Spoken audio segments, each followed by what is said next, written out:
Hello everyone, this is StrawberryShorty back with Locker of Death. This is another game I want to play, World and Girlfriend. They're good at making their games look interesting.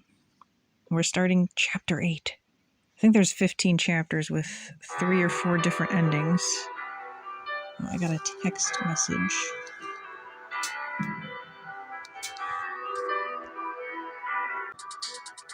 Sorry about that. Fully prepared to get another text message because they always text when you start doing something, no matter how long you wait. A seance? When Rui told us she had a plan, this isn't what I expected at all.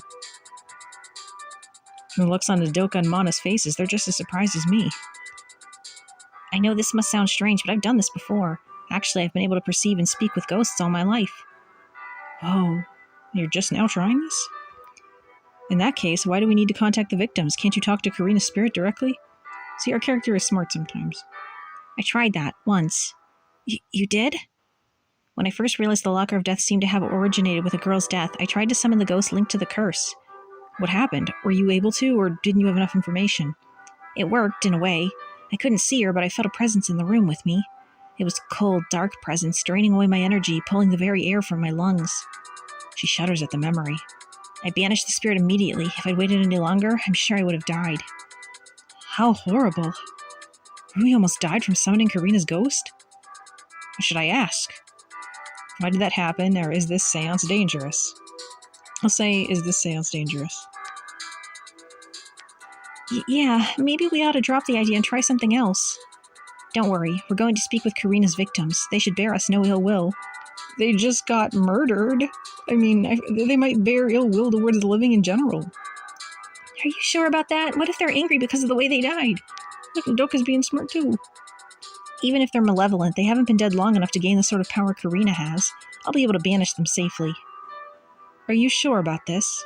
Rui's the expert here. If she says it's safe to try this, I believe her. Thank you. Okay, if we really have to do this, then let's just get it over with. What do you want us to do?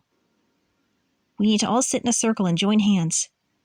I can't believe I'm doing this. This is the sort of thing I've scoffed at whenever I've seen it in a movie or TV show. Nevertheless, we obey Rui's instructions. Seated between Rui and Nadoka, I can feel Nadoka's hands are slick with sweat, while Rui's feel completely normal. Don't be afraid. Next, we all need to close our eyes and concentrate, and hope she doesn't summon up, and hope we don't get another knife summoned up at us. Concentrate on what? Focus on your former classmate, Ritsuo, who was taken from you too soon. Try to picture her face, which is just a silhouette. Ritsuo. As I close my eyes, I think about the boy who would still be alive if not for the curse. Was Ritsuo the boy? And the legend that led us to seek out the locker that day. We welcome any benevolent spirits who are with us today. Ritsuo, are you here? Please make your presence known. Is he really going to speak to her? Ritsuo, are you here? Oh, it's Ritsuo. I'd recognize you anywhere. Why have you called me? What? I didn't think we'd all actually hear him. My eyes snap open despite my best intentions. A humanoid shape hovers in the air just behind Rui. Although it's fuzzy, I can just make out Ritsuo's features. I can't. Why couldn't you let me rest? Don't break the circle. Probably should have mentioned that earlier. It's okay, Nadoka. Rui knows what she's doing. Although Nadoka looks like she's ready to bolt, her fingers tighten around my hand and she remains seated. I'm sorry we interrupted your rest, Ritsuo. We need your help. Why? We're trying to solve the mystery of your death and prevent others from dying in the same way. What do you remember about the day you died? I was walking to school and then she appeared. What did she look like? A girl. She looked like a schoolgirl.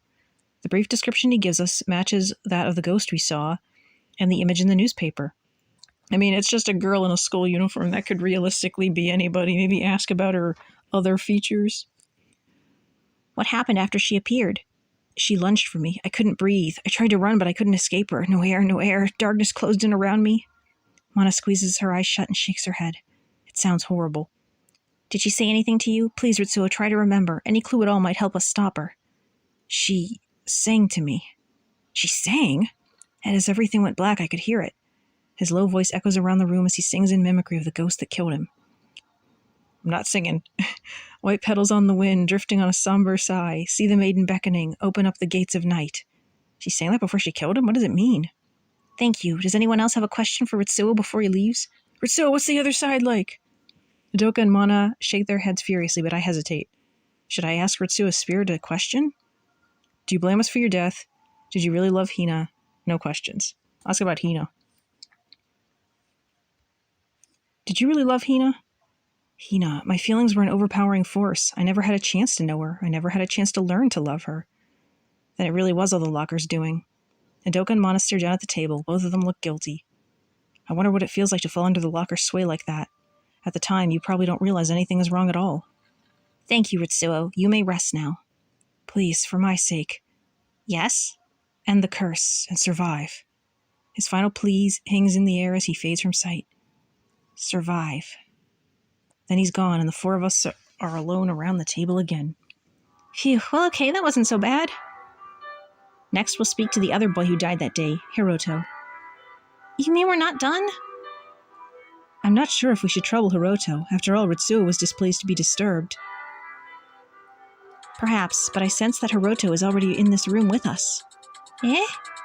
Mana presses her lips into a tight line. Her eyes are sad as we await the arrival of our next dead classmate. Hiroto, are you here? I am. Unfortunately, questioning Hiroto doesn't provide us with any new information. His story matches Ritsuo's exactly, right down to the song. Down to the song. Thank you, Hiroto. Once he vanishes, she bids farewell to any unseen spirits who might have come, much to Udoka's visible horror, and then releases our hands. Are we really done this time? Yes, I think we've learned all we can. The fact that Karina sings to her victims is most intriguing. Here, I'll write down the lyrics so we don't forget them. Rui passes me a sheet of paper, and I write down the words the two boys sang. White petals on the wind, drifting on a somber sigh, see the maiden beckoning, open up the gates of night. I make a copy for each of us. I think we should research this song to see if it can give us any clues about Karina. Okay, I can do that. I'll get started on that right away. She grabs her copy of the song and nearly trips over her own feet trying to get out of the room. Don't knock over any of the candles! Thank you, Rui. Seeing them again hurt, but I only hope we can bring their souls peace by ending the curse. Although Mana looks like she might cry, she stays composed as she accepts a copy of the song from me and leaves the room. Well, it's your turn. My turn? To run out of here like they did. I'm sure you want to. Is Rui hurt by the way Udoka and Mana reacted? I know my powers are unsettling. You probably wish you'd never agreed to this. I didn't say that. But it's the truth, isn't it? Aren't you afraid of what I can do? Why would I be afraid of this? Am I afraid of Rui's powers? No, I'm not afraid, or using your powers was necessary. I'm saying, no, I'm not afraid. No, I'm not afraid. Really? Why would I be afraid of you? Ask your friends. Mana was upset at seeing our dead classmates again. Udoka seems to be terrified of ghosts, although I didn't know that until just recently. It has nothing to do with you. Someone afraid of ghosts is surely afraid of those who can speak to the dead. Actually, that would be a comfort to have around if you're afraid of ghosts. Okay, I'm not actually sure how Udoka feels about you, but I know how I feel. I'm not afraid. I stand up and walk around to put my hand on her shoulder. What you did just now is honestly pretty amazing. Amazing? She stands up and faces me, but now she looks bewildered. You think my ability is amazing? Yes, I've heard about mediums and seances, but never like this. I thought you'd have them rapping on the table or spelling out messages, not actually appearing. Isn't that what makes it so disturbing? Other mediums can contact spirits, but I pull the spirit into our world for everyone to see. And that's incredible. I mean, that way we know it's real. She shakes her head and looks away with a slight laugh. I never thought I'd hear someone say that. Maybe it's because I was always a skeptic, but I'm seriously impressed right now. You were able to get information in a way no one else could. Thank you, Rui. I just did what I had to do. I should be thanking you for saying such kind things. Don't thank me for telling the truth. Then you really aren't scared at all? Scared of what I can do or what I could do with this talent for speaking for spirits? Nah, I know you, Rui. You'd never use your ability to hurt people. So you don't find it creepy? Plus, I think the spirits are doing fine on their own. I'm not sure how many times I have to tell you how awesome your ability is before you believe me. She laughs and throws her arms around me in a sudden hug. In that case, I won't ask you again. Thank you, Shorty. You have no idea how good it is to hear these things. I hug her back. I take it this isn't the first time someone has reacted badly to learning about your powers. You have no idea. Even my parents, when they learned what I could do, they thought I was possessed. They did everything they could to try and cure me. I'm so sorry. From then on, I tried to hide the extent of what I could do, but I couldn't escape it entirely. In school, I was always the weird one. Only Nanami saw me differently. Nanami, her friend who died to the curse. Without her, I really thought I'd be on my own. What were the chances I'd meet someone else who understood? Someone who didn't look at me like I was a freak? You're not alone. I'm so happy I met you, Shorty. It hurts to hear the pain in her voice. She must have really expected that we'd all reject her after this. She's been taught to expect it because of what she went through in the past. Yet despite all that, she still made the decision to hold this seance. She put everything on the line to break the curse because that matters more to her than anything else. Thank you, Rui. What are you thanking me for?